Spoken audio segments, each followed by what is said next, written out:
Man, that is some entrance music. This is what happens when you ask your Facebook friends for entrance music ideas. Shout out Mark Healy.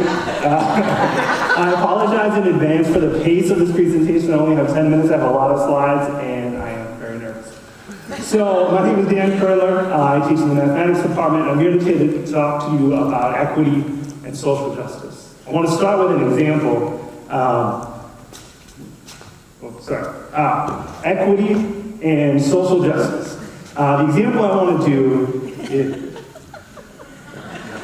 work with me here. So, I like to use state data, large data sets in my statistics classes, especially just to get them used to real data. So one that I use is from the Illinois school report card, like 10,000 fields, 3,500 schools. One of the measures they have for high schools is the percent of students that are college ready in that particular school. So if we look at the whole state, the median value, that's when you line them all up, pick the value in the middle. The median value for the state is 47.8%. We look at the bottom half, the median of that is called the first quartile, it's 31.5%. The top half, that's called the third quartile, the median of that is 61.4%. If we add on the minimum and the maximum, make a box around the quartiles, add some lines, and we get what we call a box plot, or a box in this plot. The nice thing about this is it splits the data up into quarters, so you have 25% of all schools are between that minimum value in the first quartile, 25%, etc. So I'm going to do an exercise that I do on the first day of my statistics class. I want you to think of all public and charter Illinois high schools, and I want you to think of some of the ones that are going to be in that top quarter. So what are some of the schools that come to mind?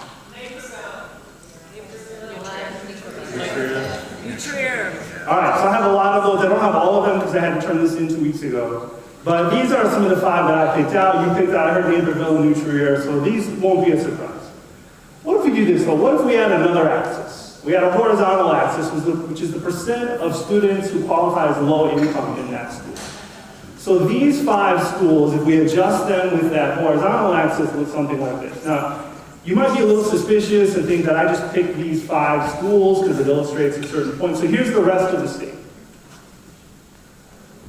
Now, if you've never seen this before, this is, I don't know, the first time I saw this, I got a little emotional. I mean, this is a little disheartening. It's a very clear trend. The more students that are in poverty in the school, the less students are college ready in that school. There are some weird outliers. The bottom left, these might be maybe at-risk students that have discipline issues, so there's not a lot of poverty, but they have low college readiness rates.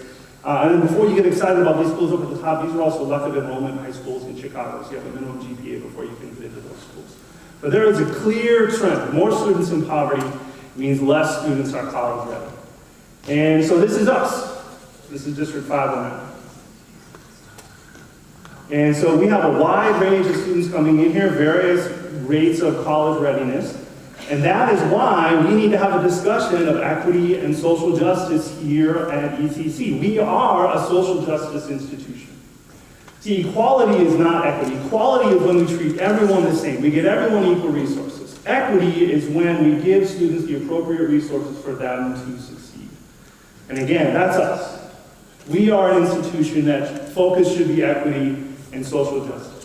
Lest you think I'm picking on Illinois, I looked up some other states. Many of them you can't get the whole data set. You have to look up individual schools. I'm not going to do that, but some of them did. So here's South Carolina, Tennessee, Wisconsin, again, Illinois for reference. So this is a nationwide issue. Poverty makes it difficult to learn. Okay, moving on. Another topic that comes up in our Math 104 quantitative literacy course is this understanding of absolute value versus relative value. So absolute value is how much there is, like the total. Relative value is like a proportion or a percent, what percent of the whole. So the U.S. Census has lots of really good data sets, again, publicly available. You can download them. One they have is population, and they have the population counts broken down by various demographics. The one that I picked out here, this BA total column in the data set, that's the Black or African American population of that particular county. So one of the skills we want our students to do is be able to sort, use Excel, descending order. So if we look in descending order, this is the order by county across the country for their Black or African American population. No surprise there. I mean, you might be a little, I wasn't really expecting to kind of be at the top, but we kind of, now that you look at it, oh, that makes sense. If we add another column and look at the proportion, so in those particular counties, what percent are Black or African American. Again, do that in descending order, this is what we get. And this is another one, if we look at it, like, oh, okay, that makes sense. I saw a nice visual that came through on my Twitter timeline a couple months ago, and it's this. And one of the things I really try to impart on my students is, yes, I want you to know how to make these graphs and use Excel and sort, but if you're not thinking beyond that, like, well, what do these data mean? What can I learn from this? Why is that? So I want them to think about that. I mean, this one has an obvious reason, right? They were brought there. But what about, like, why is that still the same? So what if we look at just Illinois? Another variable that's in that Illinois school data set is the percent of students who identify as various ethnicities, or their parents identify them and check that box.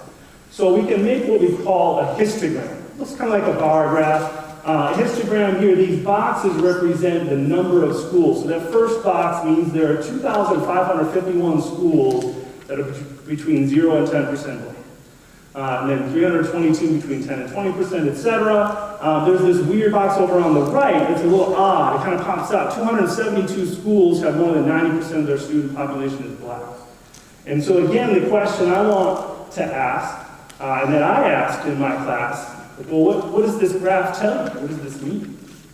And of course, it means Illinois is very segregated. And so again, the question is, well, why is that? Right? I want them to think critically about this. There are a lot of reasons why, but how many of you have heard of redlining? Redlining is, this was a policy of the federal government, not a policy, there were documents that were created in the 30s.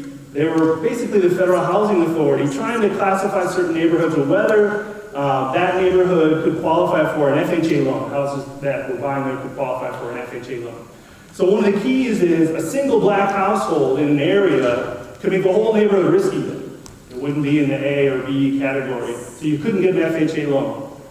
So here are some actual quotes from redlining documents. There's a link down there at the bottom that you can follow that, and you can look at different cities. Pretty much every metropolis has this. This particular quote is relevant to me personally. That's the neighborhood where one of my grandmothers lived. She was able to buy a home in a new development in that area. Respectable people in homes are too near a Negro area. This one gets me. 100% poor class Negroes on relief. So the neighborhood next to them couldn't get FHA loans, so what did they do? They built a wall. Now, the first time I did this presentation, I didn't have the dates there of when these were made. And the first question I got was, well, how long ago was that, right? That was a long time ago. Well, actually, until 1968, it was legal for homeowners to discriminate who they sold their home to based on race or ethnicity. It was legal for homeowners associations to have in their covenants that you agreed to not sell except to anyone of the Caucasian race. That was until 1968, that was legal. And that seems like a long time ago too, right? 1968, that's 50 years ago. So I could have a whole 20-minute presentation about research, what's still happening today. Here's one, homebuyers, black and Asian homebuyers are told about and shown fewer homes, so these are the agents. This one, when a white homebuyer goes to a neighborhood that's mixed or predominantly African American, they're steered away from that neighborhood. You might not get a call back if an agent learns that you're an African American home buyer. Here's a couple more, we could keep going. So, here's the thing. The reactions to this information are really mixed. If this isn't something you've thought about before, this is disheartening. And it's like, you can't believe it's still happening. But another reaction to this is, Right. Now I'll let you figure out the demographics of those responses. So why the focus on housing? We saw it earlier, the education and the consequences for concentrated poverty. Well, one of the big reasons is wealth.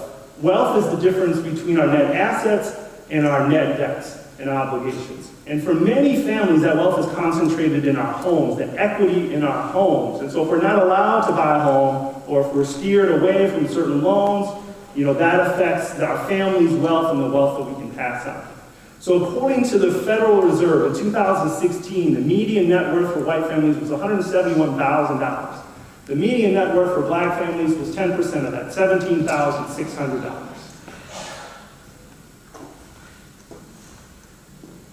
Equity and social justice. This is why we should be talking about these concepts in our classes, in our meetings, in our campus committee work, and the decisions that we're making. We are a social justice institution.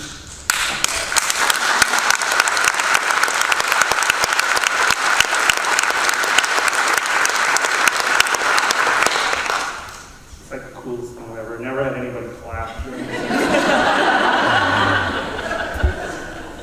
I'm going to leave you with this. Hopefully you recognize this. This is one of our shared values spoken at every board meeting. Notice the last line. We commit to creating an environment that is equitable and inclusive to all. Equity and social justice, even in math.